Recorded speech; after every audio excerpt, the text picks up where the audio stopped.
muted. College friends, something about Morgan's bachelorette. I haven't seen half of them in a decade. I'm surprised they're even including me. And one from Hugo, my ex-boyfriend. We'll get there. Well? He's not here yet, I write back. Then, just sat. I consider telling him about the fact that this time, for the first time, the paper was blank, but decide against it. I'm about to meet my soulmate feels like more of an in-person thing, or at least a phone call. We convey too many important things in too few words these days. Drinks after? I'm meeting Natalie at Craig's, should be done by 8. I try to remember who Natalie is, the girl he met at Bikram, or the one from Bumble. Maybe. I put my phone face down on the table. 5 minutes go by. Then 10. I order a drink. One of their alt margaritas from the menu, something with agave and smoked jalapeno. It arrives and goes down salty and tangy. He runs late, I think. It's not ideal, but I can live with that. About 5 years ago, right around the time Hugo and I called it quits, I decided to start showing up to places on time.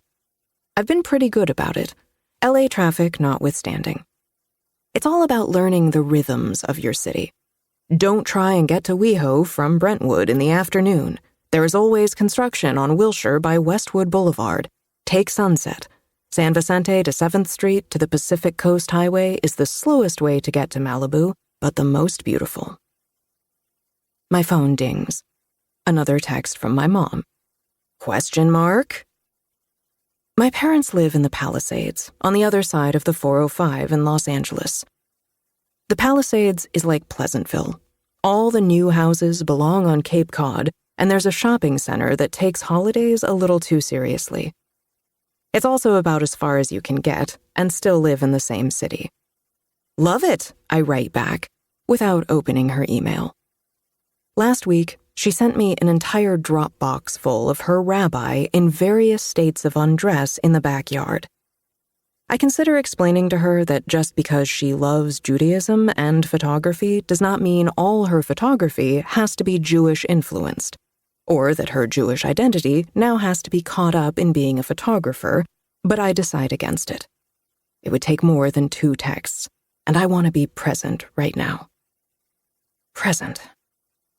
33 years, 6 significant relationships, 42 first dates, 1 long weekend in Paris.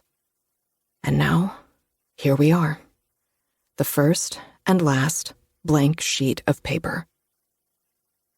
Daphne?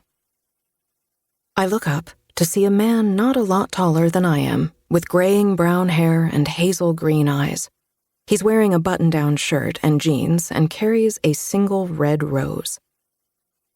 Hi, I say. I make a move to stand up to, hug him? I sit back down. He hands me the rose. When he speaks, his voice is pleasant and familiar.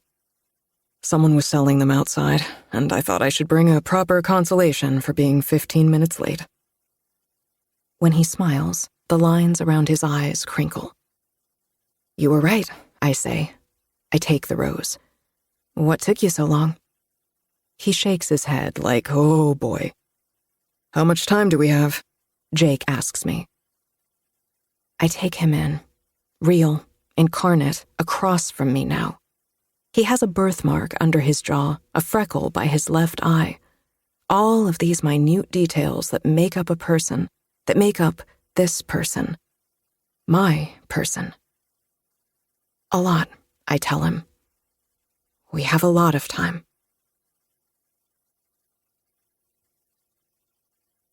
Chapter 2. It started in the 5th grade with a postcard. I had just come home from soccer practice and found it waiting on my desk in my room, right on top of my dog-eared copy of Jessica Darling. Seth, 8 days.